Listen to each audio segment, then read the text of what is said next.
आप सभी शिक्षक साथियों को मेरा नमस्कार। मैं अपने चैनल प्रीति स्पीक्स में आप सभी शिक्षक साथियों का हार्दिक स्वागत करती हूँ।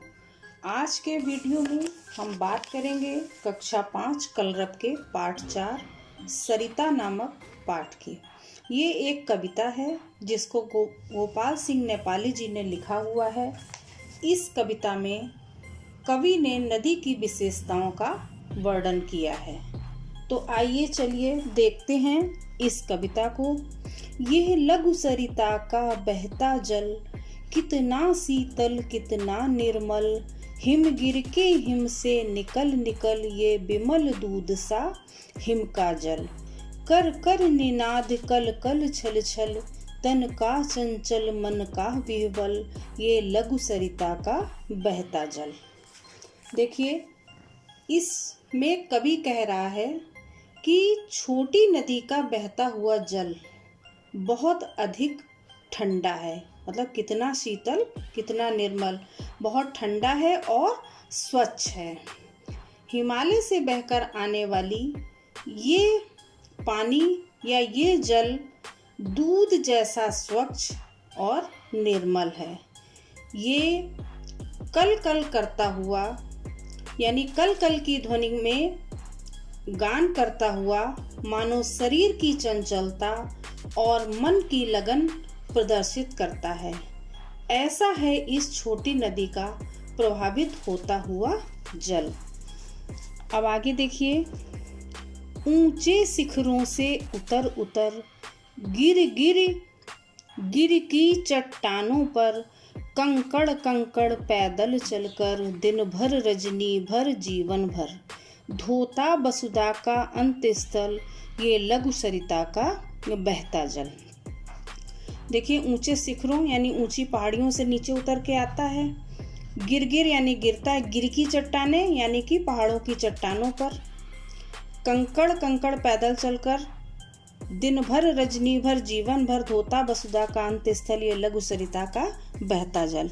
ये जल पर्वत की ऊंची चोटियों से नीचे उतरकर पहाड़ की चट्टानों पर गिरता रहता है और दिन रात और जीवन पर्यंत ये जल कंकड़ पत्थर में प्रभावित होते हुए पृथ्वी का हृदय धोता रहता है। देखिए, जब नदी का पानी आता है तो उसमें कंकड़ पत्थर भी जो है प्रवाहित होते हुए चले आते हैं। तो यही कहा जा रहा है कि ये जीवन पर्यंत जल कंकड़ पत्थर में प्रवाहित होते हुए पृथ्वी का हृदय धोता रहता है। ऐसा है इस छोटी नदी का बहता हुआ जल। अब आगे देखिए, हिम के पत्थर वे पिघल पिघल, बन गए धरा का वारि विमल, सुख पाता जिससे पथिक विकल, पी पी अंजरी भर मृदु जल, नित जल कर भी कितना शीतल, ये लघु सरिता का बहता जल।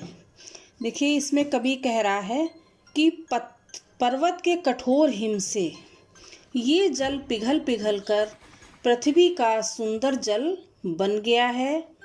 इस जल को पीकर रास्ते में चलने वाला पथिक है या राहगीर है वो तृप्त हो जाता है।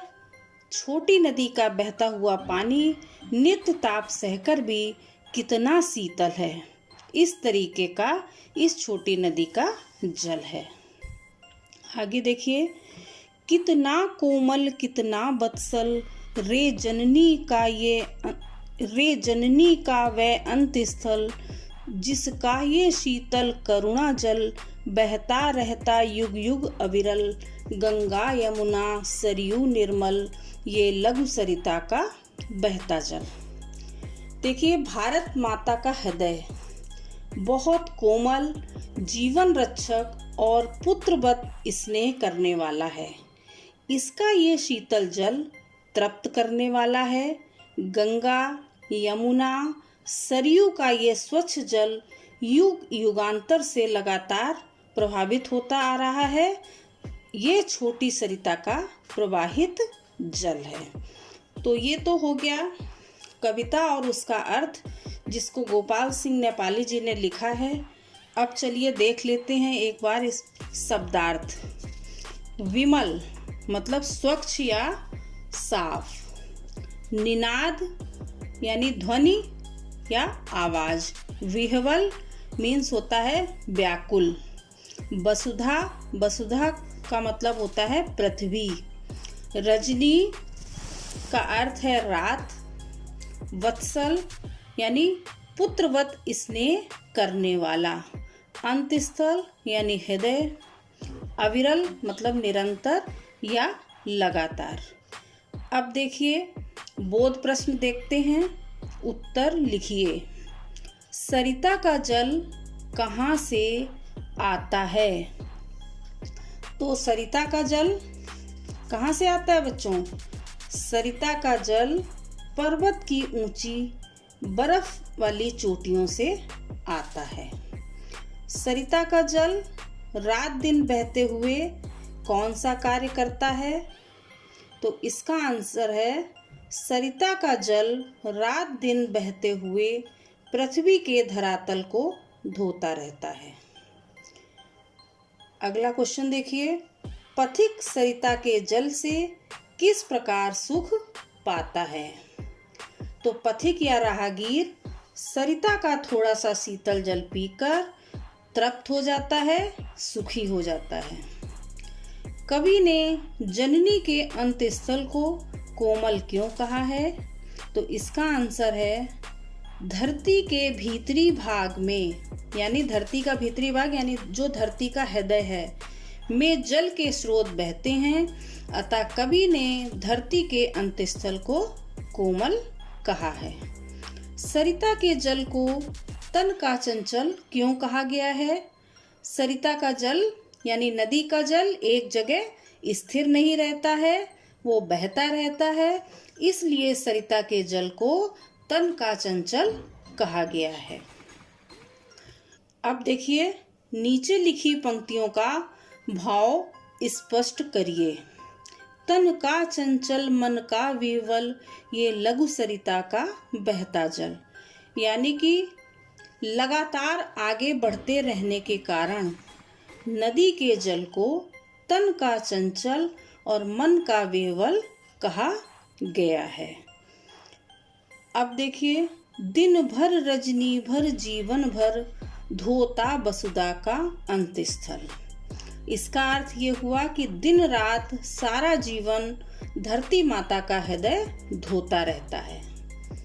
नित जलकर भी कितना शीतल, तो इस लाइन का अर्थ है, इस पंक्ति का अर्थ होगा सूरज का ताप यानी गर्मी सहन कर भी नदी का जल ठंडा रहता है। अगला देखिए बहता रहता युग युग अविरल, तो इस पंक्ति का जो अर्थ होगा युगों युगों तक लगातार बहता रहता है। तो साथियों आज के वीडियो में बस इतना ही। अगर आपको ये वीडियो अच्छा लगा हो तो इस वीडियो को लाइक करें, शेयर करें, और अगर आप हमारे चैनल पर पहली बार आए हैं तो हमारे चैनल को सब्सक्राइब करें। बेसिक शिक्षा विभाग की सभी इन्फॉर्मेटिव, सपोर्टिव और एजुकेशनल वीडियो देखने के लिए आप जुड़े रहिए हमारे चैनल प्रीति स्पीक से। Thank you.